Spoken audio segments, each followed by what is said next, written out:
Hello everyone, welcome back to my channel commerce drill. मैं हूं निकिता मारू और आज हम देखेंगे bookkeeping and accountancy subject का chapter 1 introduction to partnership and partnership final accounts का बैलेंस शीट का फॉर्मेट।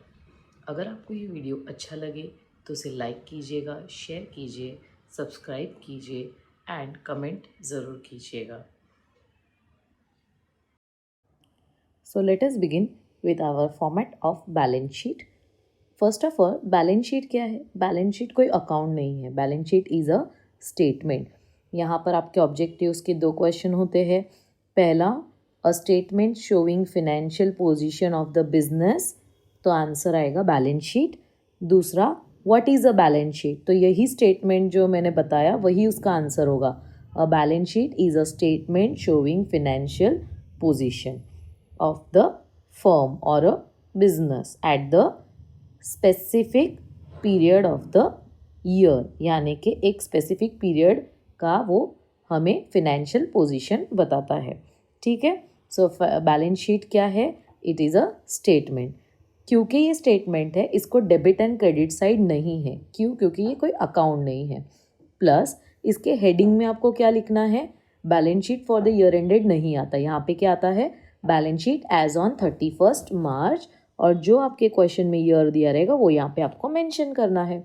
देन आपको समझना होगा कि बैलेंस शीट कोई अकाउंट नहीं है, ये स्टेटमेंट है। सो इसका लेफ्ट साइड और राइट साइड होगा, इसका डेबिट क्रेडिट नहीं होगा। बट फिर भी अगर आपको डेबिट क्रेडिट चाहिए तो आपको बैलेंसेस पता होनी चाहिए कि liabilities always have credit balance, account से उल्टा है इसका, and assets have debit balance, यानी कि डेबिट वाली चीज़ें असेट में आती है और क्रेडिट वाली चीज़ें लायबिलिटी में। ऑपोजिट है, जैसे हम अकाउंट में लिखते हैं ना, left side debit, right side credit, but balance sheet में left side is credit and right side is debit. Okay, so let's begin with the liabilities side. So liabilities side में सबसे पहले एन इम्पॉर्टेंट पार्ट होता है, वो है capital.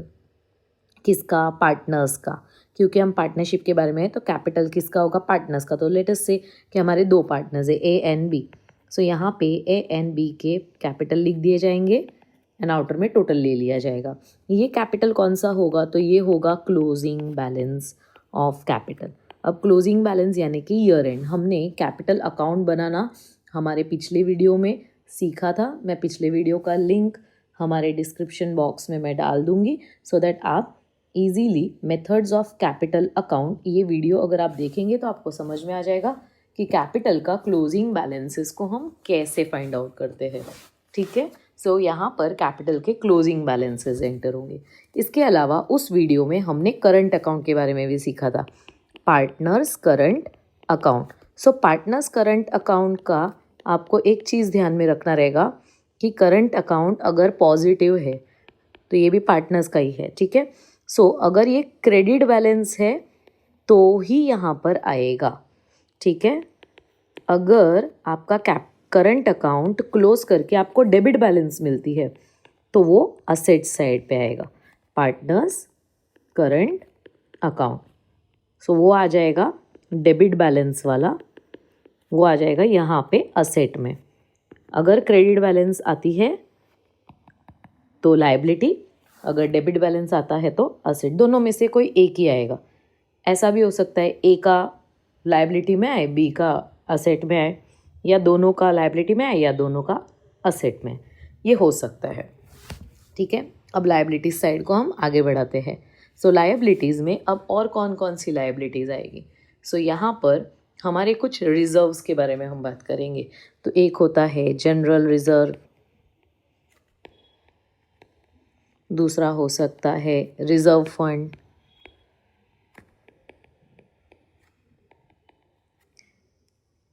फिर हो सकता है हमारा प्रोविडेंट फंड,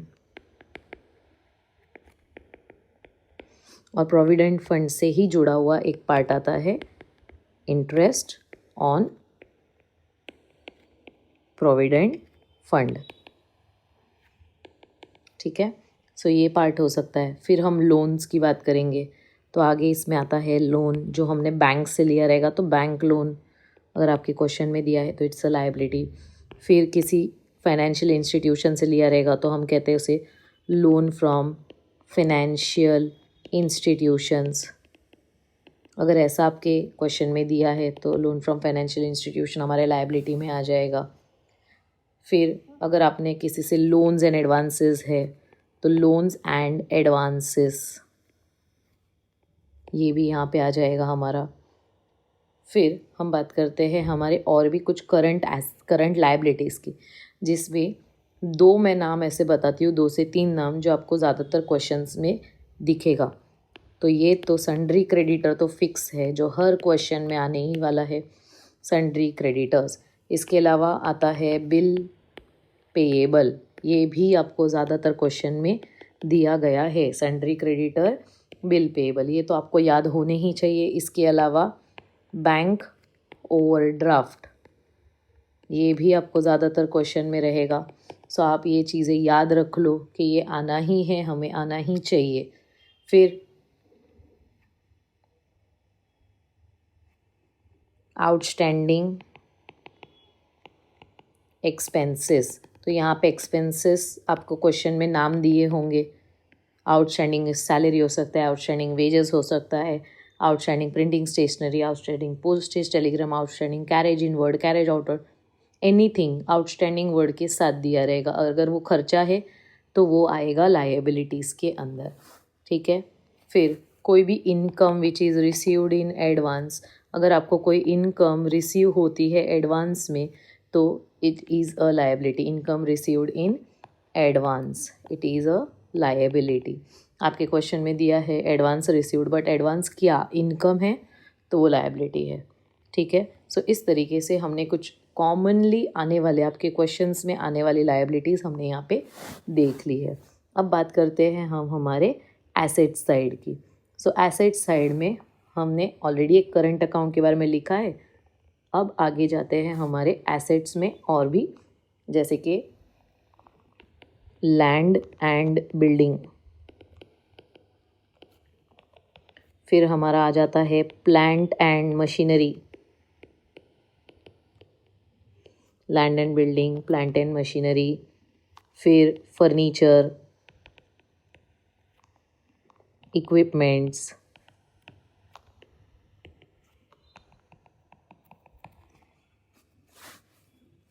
प्रीमाइसेस, तो प्रीमाइसेस हमारे लीज होल्ड प्रीमाइसेस हो सकता है।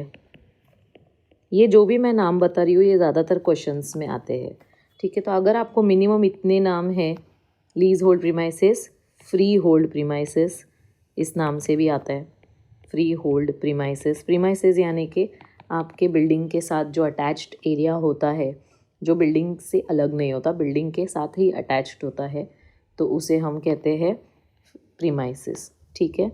फिर आपको मोटर वैन गाड़ी, मोटर वैन की जगह मोटर व्हीकल भी आ सकता है, तो इस तरीके से आपके एसेट्स हो जाते हैं। फिर इसके अलावा इन्वेस्टमेंट्स, ये भी ज़्यादातर क्वेश्चंस में आता है। इन्वेस्टमेंट्स की जगह पे आपको फिक्स्ड डिपॉजिट बोला जाएगा। फिक्स डिपॉजिट भी एक तरीके का इन्वेस्टमेंट है, फिक्स डिपॉजिट जो हम बैंक में जाके करवाते हैं। फिर अब ऐसे एसेट्स की हम बात करेंगे जो करंट एसेट्स कहलाते हैं, जैसे कि क्लोजिंग स्टॉक, ये आपको हर क्वेश्चन में आएगा। सन्ड्री डेटर्स, ये आपको हर क्वेश्चन में आएगा। बिल रिसीवेबल, ये भी आपको ज़्यादातर क्वेश्चंस में है। फिर प्रीपेड एक्सपेंसेस, ये भी आपको ज़्यादातर एडजस्टमेंट्स में आएगा। आउटस्टैंडिंग इनकम, आउटस्टैंडिंग यानी कि पैसा मिलना या देना बाकी होगा। अगर पैसा देना बाकी है तो वो लायबिलिटी है, अगर पैसा मिलना बाकी है तो वो इनकम में कंसिडर होता है। फिर कैश इन हैंड, ये आपको हर क्वेश्चन में है। कैश एट बैंक, ये भी आपको हर क्वेश्चन में है। इन दोनों में से कोई एक भी हो सकता है, पर होगा ज़रूर, ये तो फिक्स है कि ये तो आना ही है आपको। फिर लूज टूल्स, तो इस तरीके से हमने हमारे एसेट्स का पार्ट कवर किया है, पर इसमें मैंने एक और इंटेंजिबल एसेट्स नहीं बताया आपको। इंटेंजिबल एसेट्स जैसे कि फ़िलहाल के लिए आपको 4 नाम याद रखने हैं: गुडविल, पेटेंट, ट्रेडमार्क, कॉपीराइट। इन चारों में से कुछ भी आ सकता है। गुडविल यानी कि आपकी बिजनेस की रेप्यूटेशन, पेटेंट यानी कि समझो आपने कोई मेडिसिन फाइंड की है तो मेडिसिन का फॉर्मूला होगा, वो फार्मूला को आप अपने नाम पे रजिस्टर करवा लोगे, तो जब जब उस फार्मूले का इस्तेमाल कोई करना चाहेगा या मेडिसिन वैसे बनाने चाहेगा तो उसे आपको पेमेंट करना होगा। देन ट्रेडमार्क, जिससे एक बिज़नेस की पहचान होती है, यानी कि एक मार्क जिससे वो बिज़नेस का नाम पहचाना जाता है, उसका भी रजिस्ट्रेशन होता है। कॉपीराइट, जैसे कि आपने कोई म्यूज़िक बनाया हो, कोई मूवी बनाई हो तो उसकी कॉपीराइट बनाई जाती है, यानी कि आगे जाके जो जो उस म्यूज़िक का इस्तेमाल करेगा तो उसे आपको कॉपीराइट पे करना होगा। तो ये सारे भी हमारे एसेट्स होते हैं, ये रजिस्ट्रेशंस होते हैं। सो इस तरीके से हमने हमारे टोटल एसेट्स और लायबिलिटीज़ देखे हैं। एंड लास्ट में हमारी बैलेंस शीट जब हम टोटल लेते हैं, सो यहाँ पर दोनों साइड का टोटल सेम आना चाहिए अपने आप। जब ये सेम आ जाता है तो हम कहते हैं कि ये टैली हो चुका है। ठीक है, सो इस तरीके से हमने देखा हमारा बैलेंस शीट का फॉर्मेट, और कुछ चीज़ें इसमें से बहुत आसानी से याद हो जाती है। आप इसी वीडियो को 1 से 2 बार भी देखेंगे तो आपको बहुत सारी चीज़ें, 50% से ज़्यादा चीज़ें आपको याद हो जाएगी। सो यहाँ पर हमने तीनों फॉर्मेट्स कंप्लीट कर लिए हैं इस वीडियो में। तो पहले हमने देखा था ट्रेडिंग अकाउंट का फॉर्मेट, सेकेंड हमने देखा प्रॉफिट एंड लॉस का फॉर्मेट, तीसरा हमने देखा बैलेंस शीट का फॉर्मेट। अब हमें देखना होगा एडजस्टमेंट्स की लिस्ट, जो हम देखेंगे नेक्स्ट वीडियो में।